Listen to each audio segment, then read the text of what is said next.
लगा हुआ है, और ये टनाइटस जिसको शॉर्ट एप्लीकेशन मैंने यूज की हुई है। तीसरा वेरिएबल मैं कर लेता हूँ डिप्रेशन,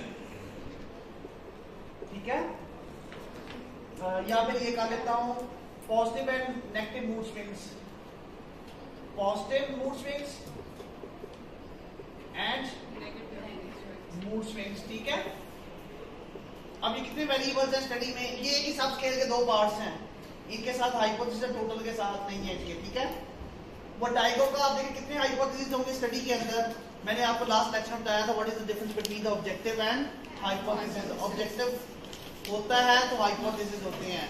अब ये कितने वेरिएबल्स हैं, 3 वेरिएबल्स हैं। ये वेरिएबल का 2 सब स्केल है, मूड स्विंग का स्केल है, उसके 2 सब स्केल है, positive mood swings and assume करें मैं शॉर्ट एप्लीकेशन में बता रहा हूं आप लोगों को ना। ये वर्टाइगो है, ये टनाइटस है, एक वेरिएबल, 2 वेरिएबल, ये तीसरा वेरिएबल कंबाइन है, सब स्केल है उसके, ऐसे ही है ना। जैसे डैश दे दूं आपको पेपर में, डैश में डिप्रेशन एंजाइटी स्ट्रेस स्केल है, उसके 3 सब स्केल है, डिप्रेशन स्ट्रेस एंड एंजाइटी, है ना। तो अब ये 2 सब स्केल है इसके एक ही स्केल के ना। कोरिलेशन में ये करते हैं, सबसे पहले ऑब्जेक्टिव क्या होता है, ऑब्जेक्टिव इज अम्ब्रेला टर्म्स। मैंने आपको लास्ट टाइम भी बताया था कि अम्ब्रेला टर्म्स होती है सारे वेरिएबल्स के दरमियान पहले किसी रिलेशनशिप देखा आज तक नहीं देखा, सेपरेट देखा होगा, कंबाइन लिंक नहीं देखा किसी ने, है ना। तो इसका मतलब है कि ये जो तीनों वेरिएबल्स के दरमियान रिलेशनशिप है ये एक यूनिक रिलेशनशिप है जो आप पहली बार देख रहे हैं ना।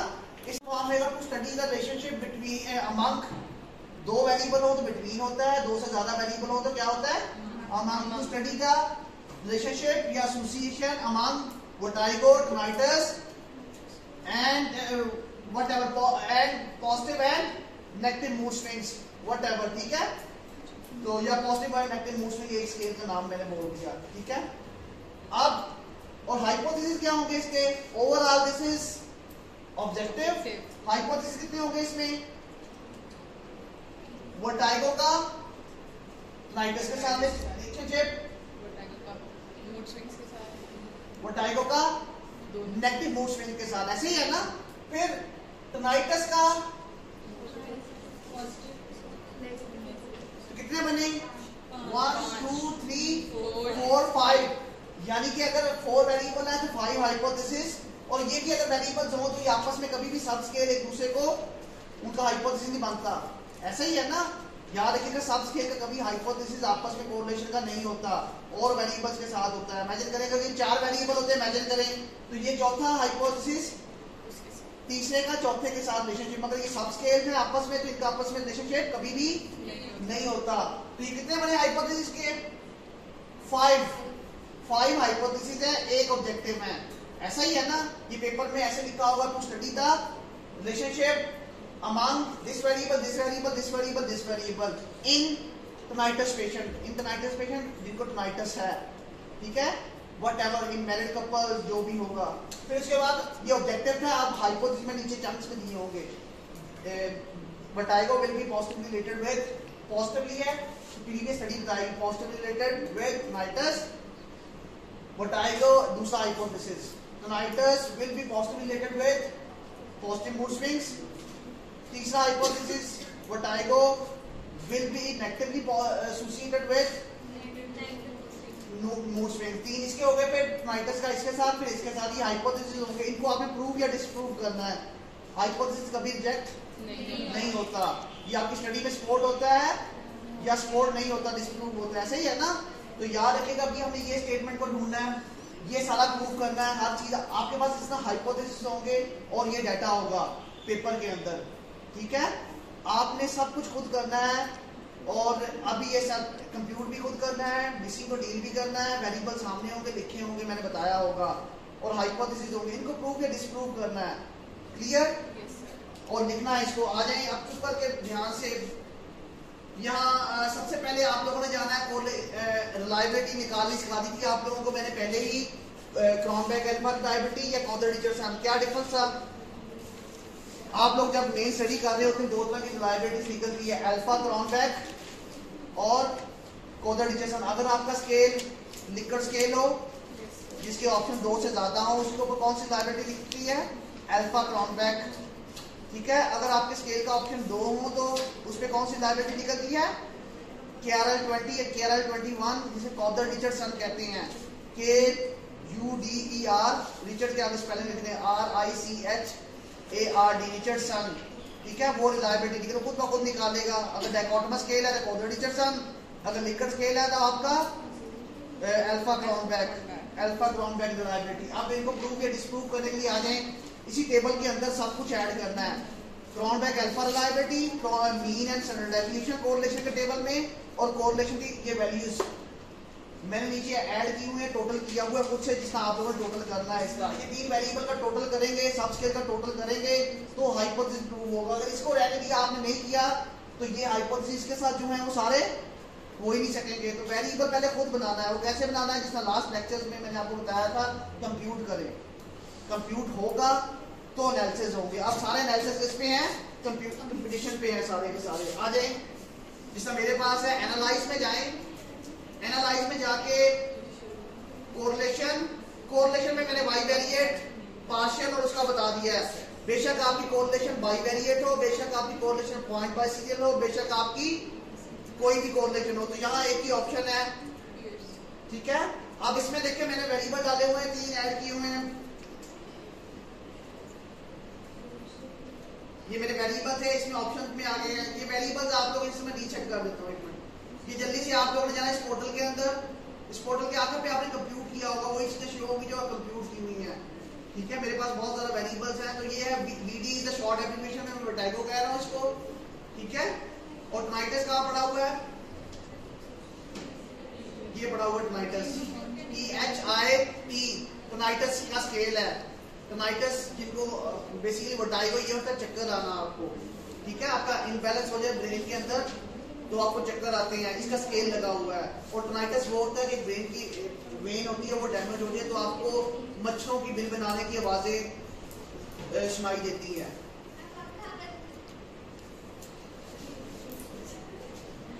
और तीसरा स्केल लगा हुआ है डिप्रेशन का, कौन सा हमारा तीसरा, पॉजिटिव एंड नेगेटिव। तो इसका देख लीजिएगा, मैंने इसका पहले positive and negative mood swing का स्केल ओवरऑल ऐड किया है, बट ओवरऑल की इंपॉर्टेंस नहीं होती इसकी। मूड स्विंग्स है ना, या नेगेटिव होंगे या ओवरऑल की, इसकी कुछ स्केल्स का ओवरऑल इंपॉर्टेंट होता है, कुछ स्केल का ओवरऑल इंपॉर्टेंट। जैसे डिप्रेशन, एंजाइटी, स्ट्रेस जो स्केल है उसका ओवरऑल अगर करें तो वो साइकोलॉजिकल एडजस्टमेंट को बताता है या साइकोलॉजिकल डिस्ट्रेस को बताता है। उसका ओवरऑल भी मीनिंगफुल है, उसके सब स्केल भी मीनिंगफुल है। तो कुछ स्केल ऐसे होते हैं जिनका ओवरऑल मीनिंगफुल, जिस तरह इसके ऊपर देखिए हमारा positive and negative mood swings हैं, ऐसे ही है ना। इसकी सब स्केल इंपॉर्टेंट है, ओवरऑल इसका इंपॉर्टेंट, तो मैंने फिर भी ओवरऑल को ऐड कर दिया ताकि आप लोगों को अगर ऐसा स्केल आ जाए जैसे डैश आ जाए तो उसका ओवरऑल भी इंपॉर्टेंट है। फिर उसको आपने क्या करना है, उसके सब स्केल, ये 2 सब स्केल है, positive mood swings, this is negative mood swings, clear. अब ये ऐड कर दिया आप लोगों ने, इसी तरह टोटल ऐड किया। देखिए पहले इस वेरिएबल के सब स्केल नहीं थे, मैंने इसको ओवरऑल वर्टाइगो कर दिया, फिर टोनाइटस को कर दिया। फिर ये positive and negative mood swings, basically इनको ओवरऑल को ऐड कर दिया। फिर positive mood swings and negative, हमारा हाइपोथेसिस इसके ऊपर है, इसके ऊपर नहीं है। जिस चीज के ऊपर हाइपोथेसिस हो वेरिएबल ऐड करके इसी तरतीब के साथ, इसी ऑर्डर के साथ आप लोगों ने, क्लियर। अब ये ऐड हो गए हैं। सबसे इंपॉर्टेंट चीज ये होती है कि ऐड करना आपने जो कंप्यूट किया। साथ है इस ऑप्शन पे जाएं, ये ऑप्शन का है, ऑप्शन पे जाके मीन एंड स्टैंडर्ड डेविएशन को क्लिक कर दें। ये के स्टाइल में ये चाहिए हमें। कंटिन्यू, आगे देखिए पियर्सन ने कैंडल का हुआ है। अगर तो आपके वेरिएबल सारे कंटिन्यू है पियर्सन, अगर सारे कैटेगोरिकल है तो कैंडल का हो। इसको अगर आपको नहीं पता चल रहा तो सिंपल सा वे है, इसको खुद ही कमांड दे दें। बाकी सिर्फ ऐड करें, मीन को क्लिक करें, बाकी ओके कर दें, खुद ब खुद हर चीज रन कर देगा, क्लियर। मगर पेपर के लिए बहुत इंपॉर्टेंट है कि कैंडल का कब लगता है, पियर्सन कब लगता है, स्पीयरमैन, ठीक है। ओके ओके करने के बाद ये आउटपुट निकला ही है, ठीक है। सबसे इंपॉर्टेंट है, ऊपर है मीन एंड स्टैंडर्ड डेविएशन, ये है मीन एंड स्टैंडर्ड डेविएशन जो हमने पुट करना है। और ये है वो कोरिलेशन का टेबल जिसके पीछे हम लोग भाग रहे हैं, जिसमें हमारे आंसर्स हैं, ऐसे ही है ना। तो बहुत ही इंपॉर्टेंट चीज है ये, जिसको समझ आ गया सारे टेबल इसी तरह आएंगे, क्लियर। ये लिखे हैं वर्टाइगो, इसको 1 दे देते हैं। ये 2 क्या है, टोनाइटस। ये 3 क्या है, ओवरऑल। ये 4 क्या है, पॉजिटिव मूड स्विंग्स। ये 5 क्या है, इसी तरतीब के साथ है ना। तो इसी तरह ये ऊपर भी है, vertigo, tinnitus, overall negative mood swings. Clear? अब आपने क्या करना है, आपने हाइपोथेसिस बना हुआ, आपका पहले हाइपोथेसिस चेक करनी है, फिर ऑब्जेक्टिव। सुन ले फिर एक बार जब आपके सारे स्टडी में हाइपोथेसिस एक्सेप्ट होंगे तो आपका ओवरऑल ऑब्जेक्टिव क्या होगा, एक्सेप्ट हो गया। जब आपके सारे हाइपोथेसिस जितने भी चंक्स मान रहे थे वो रिजेक्ट हो जाएं तो आपका ऑब्जेक्टिव भी क्या हो गया, रिजेक्ट हो गया। बाई चांस ऐसा होता है कि कुछ हाइपोथेसिस एक्सेप्ट हो जाएं, कुछ रिजेक्ट हो जाएं, तो इस सिचुएशन के अंदर बेशक एक हो या दो हो, ये दो रिजेक्ट हो जाएं, तीन एक्सेप्ट हो जाएं, व्हाटएवर, एक एक्सेप्ट हो जाए या तीन रिजेक्ट हो जाए, व्हाटएवर, कोई कंडीशंस भी हो, तो इसका मतलब होता है पार्शियल एक्सेप्टेंस। किसको पार्शियल एक्सेप्टेंस? ऑब्जेक्टिव को। ऑब्जेक्टिव की बात कर रहा हूं, ओवरऑल की। ठीक है, अभी हाइपोथेसिस तो खुद ही बता देगा हमें, हर हाइपोथेसिस की अपनी स्टेटमेंट होगी, बट ओवरऑल की स्टेटमेंट उसको आपने कैसे एनालाइज करना है, इस तरह, वो अभी हम पढ़ते हैं। एक मिनट, आप देखिएगा, ये पहली लाइन है वर्टाइगो की, ये पहला स्केल है, इसका पहला हाइपोथेसिस किसके साथ था, वर्टाइगो का किसके साथ था, टोनाइटस के साथ। क्या हाइपोथेसिस था, positive, vertigo will be positively related with the tinnitus, या दूसरे वर्ड में हम ये भी कह सकते हैं there will be the positive relationship between vertigo and tinnitus. यही है ना स्टेटमेंट जो पेपर में आपके पास होगी। अब इसी तरह थीसिस में भी यही स्टेटमेंट आप खुद बनाते हैं। अब ये स्टेटमेंट का जवाब कहाँ है, ये वर्टाइगो है, इसकी पहली लाइन है पियर्सन कोरिलेशन, और ये वर्टाइगो के साथ आपस में रिलेशनशिप है। जब हमेशा आपस में वन कोरिलेशन का मतलब ये होता है परफेक्ट रिलेशनशिप। सारे वेरिएबल, मैंने आपसे 100 बंदों से स्केल फिल करवाया, सबका रिस्पांस एक ही है। ऐसा हो, अगर एक ही रिस्पांस है तो वन कोरिलेशन आएगी, ऐसा हो सकता कभी भी कोरिलेशन वन नहीं आ सकती। क्लियर? और जीरो का मतलब ये होता है कि मैंने आप लोगों से फिल करवाया एक ही स्केल डिप्रेशन, तो सब में डिप्रेशन नहीं है, कोई लेवल का डिप्रेशन नहीं, एक ही लेवल है सबका, ऐसा हो सकता है? इसका मतलब है देयर इज नो कंसिस्टेंसी, है ना, जीरो भी कभी नहीं हो सकता। अगर ऐसा हो जाए तो इसका मतलब क्या होता है, एरर है। हमेशा कोरिलेशन की वैल्यू 1 और -1 के दरमियान होती है। जीरो के करीब हो तो वीक कोरिलेशन, जितनी 1 के करीब होगी उतनी स्ट्रॉन्ग कोरिलेशन, वो हम पढ़ते हैं अभी। तो बेसिकली लास्ट क्लास में पढ़ाया हुआ आप लोगों को ना। तो आ जाए यहाँ, ये 1 है, ये 1 है, आपस में वर्टाइगो का स्केल वर्टाइगो हमेशा परफेक्ट होगा कोरिलेशन। ये 2 है, ऐसा ही है ना, ये 2 क्या था, टोनाइटस है। ये पहली लाइन को आपने देखना, बाकी किसी लाइन को नहीं देखना आपने, ये वाली लाइन आपने स्किप कर देनी है। क्या कर देना है, इनका जवाब उसी में है। हर वेरिएबल के आगे जो लाइनें नीचे वाली है स्किप कर दी है, पहली लाइन देखनी, उसके अंदर जवाब है आपके पास। वर्टाइगो का किसके साथ है, टोनाइटस के साथ है। इसी तरह है ना, जिस तरतीब में ये है उसी तरतीब में सामने वर्टाइगो का टोनाइटस के साथ क्या आया, 0.94 कोरिलेशन आई है। मैंने आपको कोरिलेशन बताई थी कि, और वो इसकी डायरेक्शन देखें क्या है, सबसे पहले डायरेक्शन देखें, पॉजिटिव। हमारी डायरेक्शन क्या थी, पॉजिटिव। फिर उसके बाद पी का लेवल का जो सिग्निफिकेंट बताया, पी का लेवल यहाँ स्टार है, पी का लेवल क्या है, स्टार्स है। आप ये देखें, ये सिग्निफिकेंट है या नहीं है हाइपोथेसिस हमारा।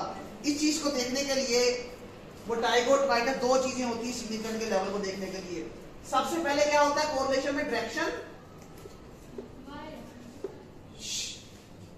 बेसिकली सबसे पहले डायरेक्शन होती है। डायरेक्शन आपकी वही समझ में होनी चाहिए जो हाइपोथेसिस के अंदर होती है। अगर हाइपोथेसिस पॉजिटिव रिलेशन है, सबसे पहले यहाँ पॉजिटिव हुआ तो पहली जंक्शन फुलफिल सिग्निफिकेंट लेवल की। अगर यहाँ नेगेटिव हुआ तो आपका हाइपोथेसिस यही रिजेक्ट। दो चीजें हैं सिग्निफिकेंट लेवल के ऊपर जाने के लिए, सबसे पहले डायरेक्शन, डिजायर्ड डायरेक्शन है तो फिर आगे जाएंगे। फिर दूसरा होता है पी वैल्यू। क्या होता है, पी वैल्यू। डिजायर्ड डायरेक्शन होगी हाइपोथेसिस अकॉर्डिंगली दो वेरिएबल्स के दरमियान, अगर नहीं होगी तो रिजेक्ट, वही रिजेक्ट, फिर आगे जाए ना। मैंने कहा पॉजिटिव रिलेशन अगर नेगेटिव होता तो यहाँ क्या हो गया, हाइपोथेसिस यही रिजेक्ट हो गया। रिजेक्ट नहीं होता, basically did not support in can't study ना, डिसप्रूव हो गया। सही है ना।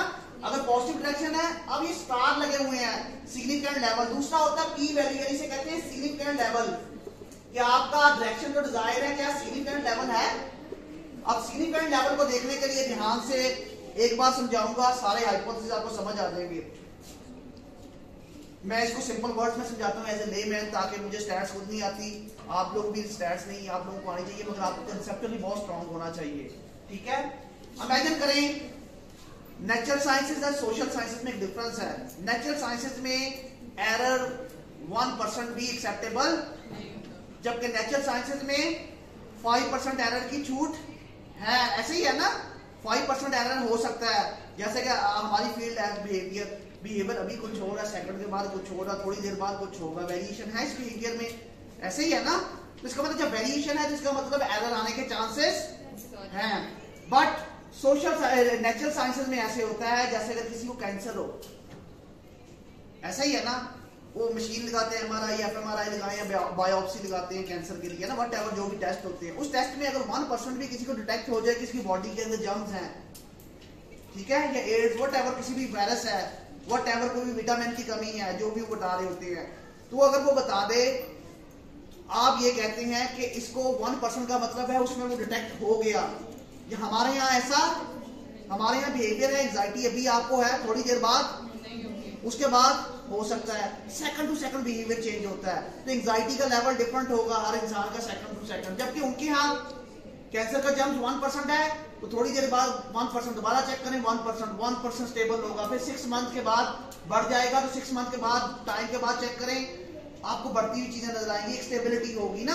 हमारे यहाँ बिहेवियर में स्टेबिलिटी नहीं होती। ऐसा ही है ना, एक चीज होगी मे बी थोड़ी देर बाद वो ना हो, जबकि फिजिकल साइंसेज में ऐसा, वहां अगर कैंसर है तो थोड़ी देर बाद दोबारा चेक करें तो फिर होगा, तो वहां एरर की छूट नहीं है। यहाँ 5% एरर की छूट है, तो बिहेवियर कॉम्प्लेक्स चीज है, चेंज होती है ना, मूड के साथ, हर चीज के साथ। तो आगे ये पी वैल्यू जो है ना, जो सारा चक्कर चाह रहा है सिग्निफिकेंट का, ये किसके ऊपर है? ये यार के आगे जितने एनालिसिस करने हैं सारे पी के ऊपर करने हैं हम लोगों ने। पी को एक बार समझ लें, सारी जिंदगी के लिए बिल्कुल आसानी से करूंगा। पी वैल्यू जो होती है बेसिकली डिपेंड करती है एरर से लेते हैं। एरर कितने % छूट है हमारे यहाँ? 5% हमारे यहाँ ना। तो अगर 5% एरर है तो 95 लोग क्या कहेंगे? यस। इसकी एग्जांपल ऐसे देता हूं कि आपकी क्लास 100 की क्लास बैठी हुई है, मैंने पूछा, एक ओपिनियन पूछा, ठीक है, वो ओपिनियन के ऊपर 95 लोगों ने यस कहा और 5% ने नो कहा। 5% क्या हम कंसीडर करेंगे वैसे ही एरर है। उन्होंने कहा कि हाइपोथेसिस नहीं एक्सेप्ट हुआ, और यहाँ क्या होगा? एक्सेप्ट हुआ। यानी कि यहाँ 95 कॉन्फिडेंस इंटरवल है आपको कि जो आप बात कर रहे हैं वो सही है, और ये 5% जो लोग हैं एरर मीन टू से ये नो कह रहे हैं। 5% के ऊपर हमें कॉन्फिडेंस नहीं है। और याद रखिएगा हमारे यहाँ ये एरर जो होता है ना, यहाँ ये रेंज तक होता है। 5% एक्सेप्टेबल है, इसका मतलब 5% एरर हमारे यहाँ एक्सेप्टेबल। 95 लोगों ने कहा यस। अगर 95 आ जाए ये वाली चीज, तो इसका मतलब होता है आपका हाइपोथेसिस एक्सेप्ट हो गया। अगर एरर यहाँ 0.06 हो जाए, इससे ऊपर चला जाए, तो इसका मतलब है यहाँ कितने लोगों ने कहा? 94% कॉन्फिडेंस इंटरवल है।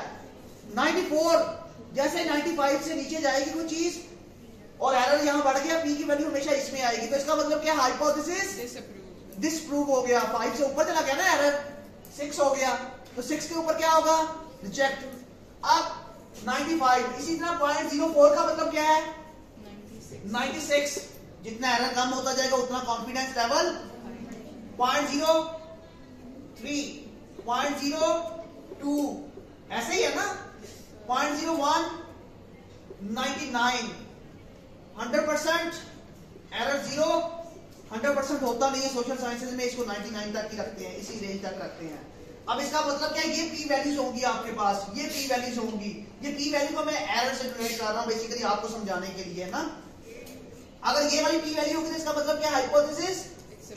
ये वाली होगी एक्सेप्ट, ये वाली होगी तो कोई भी इनमें से हो हाइपोथेसिस। इससे ऊपर होगी तो, इससे ऊपर होगी तो, समझ आइए आप लोगों को? यानी आप 95 कॉन्फिडेंस, 95 लोगों का यस कहना जरूरी है, 95% कॉन्फिडेंस। अब इसमें लेवल है, क्या लेवल है? माइल्ड, मॉडरेट एंड सिग्निफिकेंट के लेवल है। माइल्ड सिग्निफिकेंट होता है, मॉडरेट सिग्निफिकेंट होता है एंड हाईली सिग्निफिकेंट होता है। अब ये लेवल उन्होंने बनाए हुए हैं। अगर आपकी वैल्यू 95 और 97 के दरमियान कॉन्फिडेंस में हो, इसे क्या कहते हैं? फेयर सिग्निफिकेंट, यानी गुजारा। फेयर सिग्निफिकेंट गुजारा है। अगर ये वैल्यूज होंगी यहाँ तक 0.3 से इसके दरमियान तक होगी, ये वैल्यूज होंगी तो पी है, सिग्निफिकेंट तो है, बट सिग्निफिकेंट जो आया है वो गुजारा है। कैसे? अभी मैं बताता हूं। और ये 97 और 98 के दरमियान, यहाँ लगा लें इसको कट ऑफ, ये 97 और 98 के दरमियान होगी, ये पी वैल्यूज होगी 0.03 और 0.02, तो इसका मतलब क्या होगा? मॉडरेट। ऐसा ही है ना। और ये लास्ट पे 99 और ये 100% होता नहीं, 100% हमारे यहाँ कभी भी हो नहीं सकता, बट हम इसको कंसिडर करते हैं, हम वैल्यूज में निकालते हैं। अगर 0.01 वैल्यू है या फिर 0.00 है, इसका मतलब क्या होता है? Highly significant. ऐसा ही है। अब 3 लेवल है सिग्निफिकेंट के, fair, moderate and highly significant. Significant तो तीनों ही है, इससे ऊपर हुआ तो नॉन सिग्निफिकेंट। अब कोरिलेशन आप देख रहे हैं कि आपकी कोरिलेशन स्ट्रॉन्ग है या क्या, व्हाटएवर। अब इसको डोनेट किया जाता है, जो फेयर सिग्निफिकेंट की पी की वैल्यूज होती है, ये वाली इनको स्टार में बदल दिया जाता है, 1 स्टार में। इसको स्टार भी लिख सकते हैं, इस वैल्यूज को, इन वैल्यूज को ये भी लिख सकते हैं। क्लियर? अगर 1 स्टार के लिए लिखा हो तो उसका मतलब क्या है? फेयर। 2 स्टार हो तो उसका मतलब क्या होता है? मॉडरेट। 3 स्टार हो तो, अब समझ आइए आप लोगों को, या तो पी की वैल्यू ये रीड आउट करती है, इनमें से रीड आउट करनी हो तो ये है, यहां से जैसे नीचे आएगी सिग्निफिकेंट है, वो व्हाटएवर, फेयर है, मॉडरेट है, व्हाटएवर। ठीक है। अगर उन्होंने स्टार दिए तो इसका मतलब भी यही है। जैसे किसी एनालिसिस में उन्होंने स्टार दिए होंगे, किसी एनालिसिस में पी की वैल्यू दी होगी, आपको दोनों ही पढ़ने आनी चाहिए। अगर 0.0 हुई तो कोई स्टार, उसका मतलब क्या है? Non significant. क्लियर? अब कोरिलेशन के टेबल में आए, यहाँ डायरेक्शन पॉजिटिव है, स्टार कितने हैं, तो इसका मतलब क्या होगा? आपका हाइपोथेसिस मॉडरेटली आप एक्सेप्टेंस कहना ना, यहाँ वो लिखते हुए आपने लिखना है कि मॉडरेटली सिग्निफिकेंट। जब हम लिखेंगे, है ना, यहाँ तो एक्सेप्ट हो गया ना, चाहे फेयर हो, चाहे मॉडरेट हो, चाहे हाईली सिग्निफिकेंट, हाइपोथेसिस एक्सेप्ट। अब इसका एक और मैं निकाल, स्टार 1, स्टार 2, स्टार 3, इसका मतलब क्या होता है? इसका मतलब भी लोगों को पता होता है, थ्योरेटिकली इसका मतलब क्या होता है। यदि मुझे स्टैट्स नहीं आती, मैं आपको कह रहा हूं स्टैट्स आपको भी नहीं आनी चाहिए, आपको समझ आनी चाहिए, थोड़ी सी यूज करें। 1 स्टार मीन से ये एक आप नया मॉडल बना रहे हैं, 2 वेरिएबल्स के दरमियान रिलेशनशिप स्टैब्लिश कर रहे हैं, एक नया मॉडल बना रहे हैं। सही है ना? तो मॉडल बना रहे हैं, ये मॉडल, यही वेरिएबल जो आपने चूज किए हुए हैं, यही वेरिएबल है दुनिया के दूसरे कॉर्नर में या आपके सिटी के अंदर, या आप इस्लामाबाद में स्टडी की है, कोई खैबर पख्तूनख्वा में करे, कराची में करे, व्हाटएवर, दूसरे शहर में जाकर, तो कितने % चांसेस है कि यही रिजल्ट आएंगे? पॉजिटिव कोरिलेशन ही आएगी 2 वेरिएबल के दरमियान। फेयर, एक स्टार का मतलब होता है जो चीज जहां हुई है मे भी उधर जाके ना हो। ठीक है, यानी कॉन्फिडेंस नहीं है इतना ज्यादा, यानी यूरोप के अंदर ये रिलेशनशिप देखेंगे मे भी चेंज हो जाए। ठीक है, यहाँ नहीं हो सकता, मे भी हो या ना हो, व्हाटएवर जो भी है। 2 स्टार का मतलब क्या होता है कि जो चीज यहां हुई है मे भी बाहर जाके हो जाए, मे भी, पहले में था ही नहीं, यहाँ क्या है? मे भी, सेकंड के अंदर अभी भी चांसेस हैं।